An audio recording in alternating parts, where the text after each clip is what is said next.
오늘 함께 보실 말씀은 요한복음 11장 17절에서 27절까지 말씀입니다.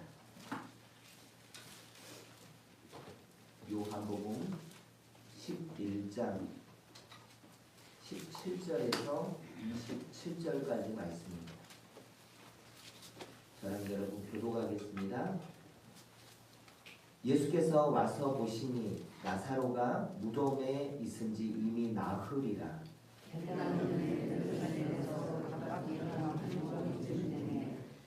많은 유대인이 마르다와 마리아에게 그 오라비의 일로 위문하러 왔더니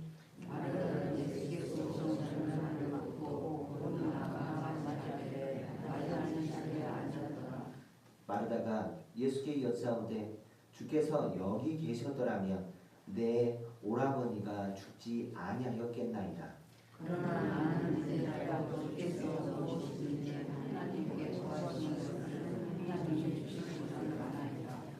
예수께서 이르시되 네 오라비가 다시 살아나리라. 마르다가 이르되 마지막 날 구하되 다시 살아날 것을 내가 아나이다. 예수께서 이르시되 나는 부활이요 생명이니 나를 믿는 자는 죽어도 살겠고 무릇 살아서 나를 믿는 자는 영원히 죽지 아니하리니 이것을 내가 믿느냐. 함께 읽겠습니다. 이르되 주여 그러하오이다. 주는 그리스도시요 세상에 오시는 하나님의 아들이신 줄 내가 믿나이다. 아멘. 오늘 말씀을 보면 예수님께서 나사로가 죽은 지 4일 만에, 하루 이틀 사흘 나흘 4일 만에 여기 나사로가 사는 베단이라는 이 지역으로 오십니다. 예수님이 오는 속도가 늦어서 그리고 소식을 늦게 들어서 늦게 오셨나요? 절대 그렇지 않습니다. 분명히 이 말씀이 있기 바로 전에 14절, 15절에 예수님께서 이렇게 말씀합니다. 이에 예수께서 밝히 이르시되 나사로가 죽었느니라. 내가 거기 있지 아니한 것을 너희를 위하여 기뻐하노니 이는 너희로 믿게 하려 함이라. 그러나 그에게로 가자 하시니 예수님께서요 나사로가 죽어가는 그 현장 가운데 그 아픔 가운데 있는 것을 내가 거기에 있지 아니한 것을 너희를 위하여 기뻐한다라고 말씀합니다. 기뻐할 일인가요? 그런데 예수님께서는 함께 있는 이 제자들이 예수님을 믿고 이들 가운데 정말 그 부활을 경험하기를 원하는 예수님께서 오늘 말씀에서 자신을 누구라고 소개를 하시냐면 나는 부활이요 생명이다 라고 하는 말씀을 선포하십니다. 어디에 있는 사람들에게? 지금 마르다가 찾아왔잖아요. 원래 그 장례 절차가 진행되고 있는 그 베다니로 들어간 게 아니라 들어가는 그 입구 가운데 마르다가 찾아와요. 그리고 나서 그 대화 가운데 제자들이 다 보고 있는 가운데 예수님이 선포하시는 거예요. 나는 부활이요 생명.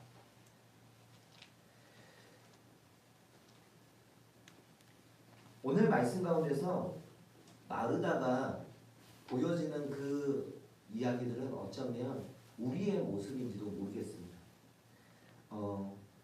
분명히 예수님께서는 그 가운데 뜻을 가지고 기쁘신 뜻을 가지고 우리가 볼 때는 그 상황들이 상당히 좋지 않습니다. 사람이 죽었어요. 분명히 소식을 전했거든요. 그 전에 다 죽어갑니다. 예수님 제발 와주세요 라고 했는데 기다리셨어요. 일부러 가지 않으셨어요. 그런데 그 가운데 우리가 볼 때는 뭔가에 문제가 생기고 좋지 않은 그 가운데서 하나님께서는 이 사건을 통해서 눈뜨지 못한 제자들의 눈이 띄어지기를 원하세요. 우리는 예수님을 믿는다라고 믿는다라고 얘기를 합니다. 그런데 그 믿음 가운데 부활하신 그 예수님을 믿으시나요? 삶 가운데서 우리가 생각하는 한계까지 하나님이 이 정도는 하실 수 있지라고 생각하는 것 안에 우리가 생각해 보면요, 한계가 다 지어져 있어요. 어디까지냐면 내가 믿는 믿음의 한계까지. 하나님의 한계가 아니에요. 예수님의 한계가 아니에요. 우리가 만든 한계. 다 가능하시고 모든 것을 다 하실 수 있는 그 하나님이신데 누가 한계를 지었냐면 믿는다고 하는 내가 한계를 지었어요. 아예 설마 이런 건 가능하겠어? 그런데 오늘 예수님과 대화하는 마르다 가운데 이 모습이 보이는 거예요. 믿는데 지금 말고 이제 우리 오라비는 이미 죽었습니까? 그가 마지막 때에 부활하실 것을 믿습니다 라는 고백 안에 사실 우리가 살고 있는 이 현실 안에 마르다가 살고 있는 그 현실 안에서 이미 오라비는 죽은 것으로 끝났고 예수님이 오셔봤자 이제 상황 끝났고 이제 기대가 없습니다. 혹시 여러분의 삶의 자리 가운데서 이미 포기하신 게 있습니까? 이거는 하나님이어도 불가능하다고 생각하시는 것들이 있습니까? 지금 마르다의 모습을 통해서 드러나는 거예요. 대화 가운데 마르다가 굉장히 믿음 있는 것처럼 보이지만 믿음 없는 모습이 보여지고 있다. 그는 하나님이 위대하심을 드러내는 것 같지만 예수님이 부활이요 생명이다 라고 하는 것을 믿는 것, 그 입술로 고백하는 것 같지만 한계를 짓고 있어요. 그거는 불가능한 일이야. 우리 오라비는 이제 죽었어. 다시 살지 못해. 벌써 죽은 지 4일이나 지나. 예수님의 부활도 그렇고 나사렛이 다시 살아나는 것도 그렇고 왜 예수님은 이 시간들을 기다리십니까? 사람들이 다 죽었다, 희망 없다라고 할 때, 저희도 보통은 우리나라에서도 장례를 지내면 3일장을 최소 3일장을 지내잖아요. 3일장을 지내는 이유가 있습니다. 죽었다라고 생각을 했는데 다시 깨어나는 때가 있어요. 의학적으로도 이런 부분들이 가능해요. 그런데 사람이 아무리 다시 깨어나지만 3일이 지나서도 이것이 숨을 쉬지 못하고 다시 깨어나지 못하면 이 사람은 완전히 죽은 거다라고 여겨집니다. 그래서 항상 3일을 기다리는 거예요. 3일이 지나면 그거는 불가능해요. 그래서 3일을 지나서 이제 4일째 되는 그때에 나사로를 찾아오십니다. 왜 오셨다고요? 예수님이 아까 15절에 뭐라고요? 너희를 위하여 너희 기쁨을 위해서 오셨다라고 얘기를 합니다. 너희가 믿게 하려고. 어떤 하나님을 믿게 한다고요? 내가 한계 짓는 그 하나님을 믿게 하는 것이 아니라 하나님이 하나님 되시고 어떤 하나님인지 보여주기 위해서 내가 이렇게 왔다. 너희를 데리고 왔다라고 말씀합니다. 우리는 매일매일의 삶들 가운데서 하나님의 경이로움을 경험해야 합니다. 이게 정말 하나님이 우리에게 부활로서 보여주시고자 하는 그 모습입니다. 매일매일의 삶들 가운데서 내가 살아가는 삶의 자리 가운데 내가 한계 지어버리는 것이 아니라 하나님이 이 모든 것을 허락해 주신 그것 안에 내가 누리며 하나님이 나를 다시 회복시키신 이유, 나를 예수 그리스도를 믿게 하신 그 이유는 회복을 통해서 하나님이 주신 것을 누리게 하신 거예요. 왜 창조하셨어요? 우리를 죽게 하시려고 창조하셨나요? 아니, 그렇지 않아요. 창세기를 읽어가면 절대 시작 안에서 너희 죽게 하려고 내가 너희를 창조했어라고 말하지 않습니다. 보시기에 좋았더라라고 말씀하시는 그 안에서 하나님은 우리에게 이 땅에 있는 것을 누리게 하시기 위해서 우리를 그것을 누리기 위해서는요, 하나님의 경이로우심, 모든 것을 창조하신 그 하나님을 매일매일의 삶들 가운데서 누리는 것이 필요합니다. 그러기 위해서 무엇이 필요하냐면, 지금 마르다처럼 눈이 가려진 우리의 눈이 뜨여서요. 하나님이 내 생각 안에 갇혀있는 하나님이 아니라 내 생각보다, 내가 한계지은 그것보다 더 크신 하나님이네 라고 하는 것을 삶의 잘 가운데서 늘 고백하는 우리 성도님들의 삶들이 되시기를 주님의 이름으로 축원합니다. 한 가지 더 좀 살펴볼 것은 나사로의 이 살아남, 그리고 복음서 안에서 달리다굼 하는 소녀여 일어나라 라고 하는 죽었던 소녀가 일어나서, 그것은 다 예수님의 부활을 상징합니다.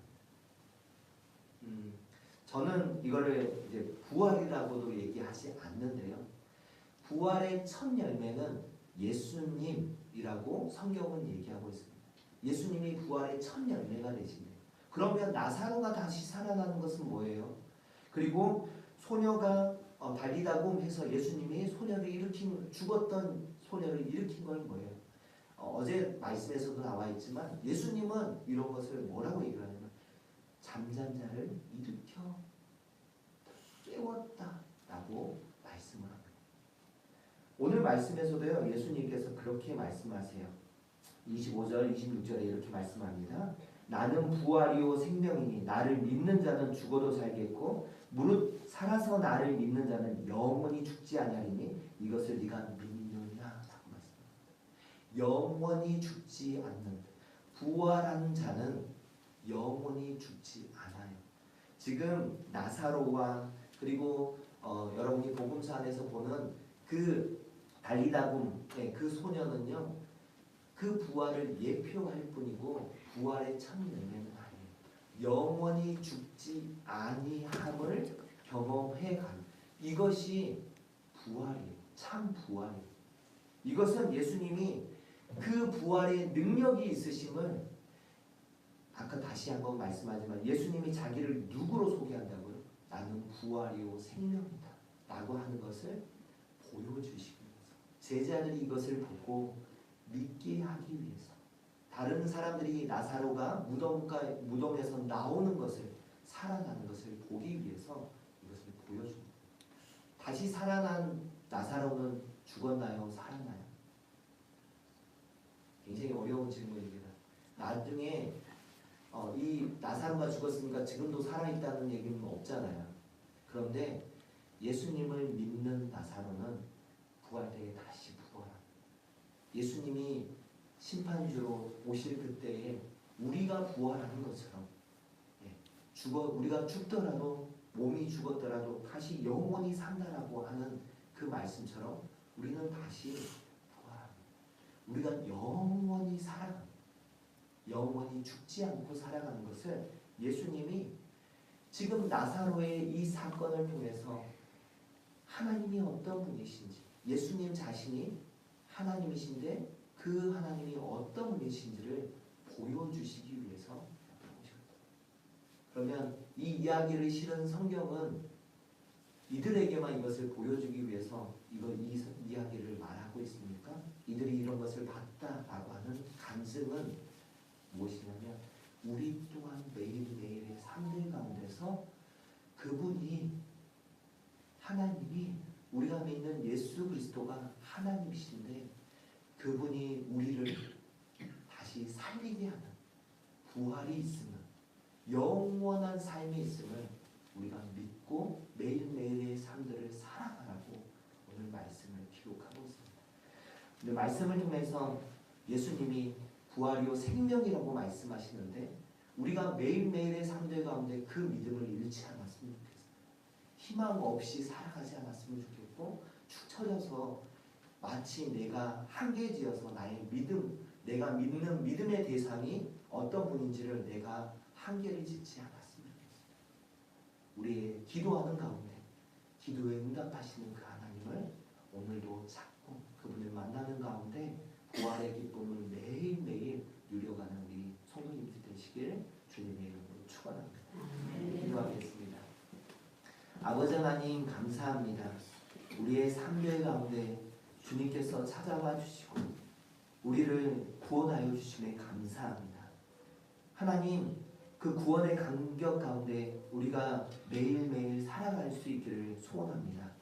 하나님, 그 구원의 감격을 놓쳐버리고 삶 가운데 한숨과 여러 아픔과 고난 가운데 내가 초점을 맞추고 있는 것이 우리 주님이 아니라 우리가 초점이 맞추고 있는 것이 문제고 사건이고 그러한 현상들이라면 나의 눈이 다시 뜨여져 나를 만드신 그 하나님께로 나의 시선이 다시 한번 뜨여지고 매일매일의 삶들 가운데서 뜨여진 그 눈들이 계속해서 주님을 바라보며 살아가는 우리의 모습들 되게 하여 주시옵소서. 오늘 하루도 그 띄어진 눈으로 살아가기를 소원하오니 주님께서 오늘 붙들어 주시고 우리의 매일매일의 걸음이 주님과 동행하는 은혜 속에 살아가게 하여 주시옵소서. 거룩하신 우리 주 예수 그리스도의 이름으로 기도합니다. 아멘. 이제는 우리 주 예수 그리스도의 은혜와 아버지 하나님의 지극하신 사랑하심과 성령님의 위로 교통 역사하심이 주님의 그 부활하심을 매일매일의 삶들 가운데 경험하며 살아가기를 소원하는 이 자리에 모인 주의 백성들과 이들의 가정과 삶의 모든 터전 위에 이제와 영원토록 함께 있을지어다.